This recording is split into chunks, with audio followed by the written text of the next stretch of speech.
Information broadcasting, Anurag Thakur ji. तो उन्होंने एक बात बोल दी कि कांग्रेस आएगी तो परमाणु हथियार खत्म कर देगी, और चूंकि आज हिमाचल में हूं तो उनका ये कहना, हिमाचल की जनता को डराना, उसकी हकीकत मैं आपके सामने रखना चाहता हूं, क्योंकि अनुराग ठाकुर जी के लिए तो इस देश का इतिहास 2014 में शुरू हुआ। 2014 से पहले तो इसके लिए देश का इतिहास था ही नहीं।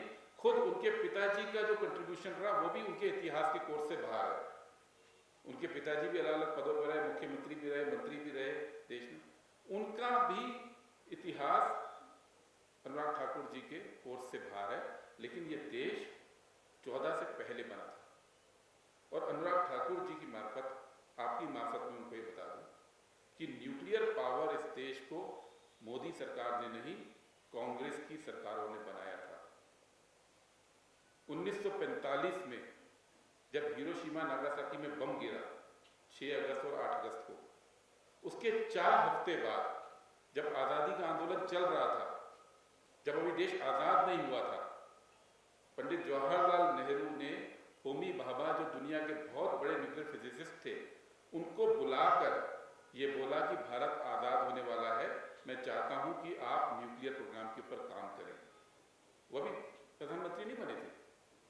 उस दौर में जब दुनिया ने न्यूक्लियर बम की ताकत देख ली थी, उस समय एक गुलाम देश का नेता अगर ये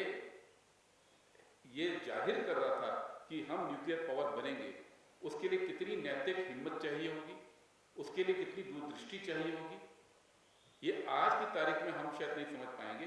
हो सकता था कि उस गुलाम देश के नेता को, जवाहरलाल नेहरू को, पूरी जिंदगी के लिए परमाणु कार्यक्रम शुरू करने की नीयत जाहिर करने के लिए ब्रिटिश या अमेरिकी क्या कर सकते थे, ये तो सब हम सोच सकते हैं। लेकिन उन्होंने आज़ादी के पहले इस देश का न्यूक्लियर कार्यक्रम शुरू किया, और आज़ादी मिलते ही 47 में आज़ाद हुए, 48 में उसको फॉर्मली शुरू कर दिया। हमारा एटॉमिक प्रोग्राम 1948 में शुरू हो गया था। तब अनुराग ठाकुर जी थे, बीजेपी नहीं थी। 1950 में संविधान बना, 52 में पहला चुनाव हुआ और नेहरू जी पहली बार चुन के पीएम बने। तब तक हमारा परमाणु कार्यक्रम पटरी पे आ गया था, और ये वो चुनाव था जहां बीजेपी तो थी नहीं, हिंदू महासभा और जनसंघ, इनको 4 सीट और 3 सीट पूरे देश में मिली थी, और नेहरू जी को 75% लोकसभा की सीटों पर विजय प्राप्त हुई थी। उस समय उन्होंने देश को परमाणु कार्यक्रम दिया। इंदिरा जी के टाइम पे 74 में 1974 में हमने परमाणु टेस्ट कर लिया था।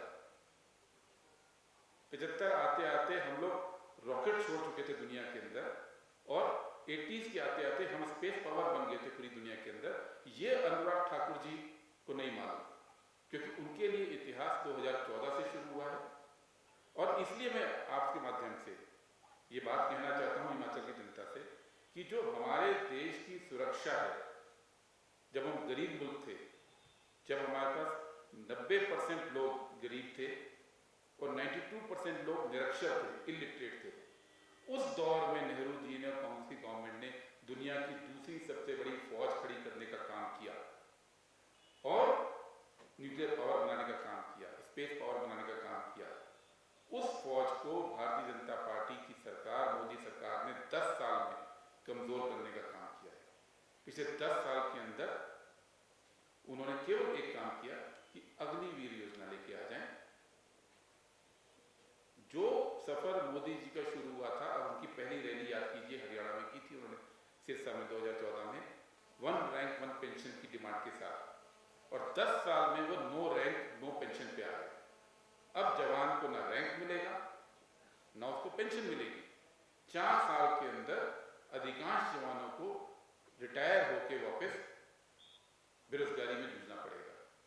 तो कांग्रेस पार्टी ये बात स्पष्ट कहना चाहती है कि जिस तरह से हमने 1947 के बाद एक मजबूत देश बनाया, एक मजबूत आर्मी बनाई, एक मजबूत इस देश के अंदर आर्म फोर्सेस का इंफ्रास्ट्रक्चर बनाया, मुझे मालूम नहीं आप मेरे कितनों जानते होंगे, लेकिन जितनी भी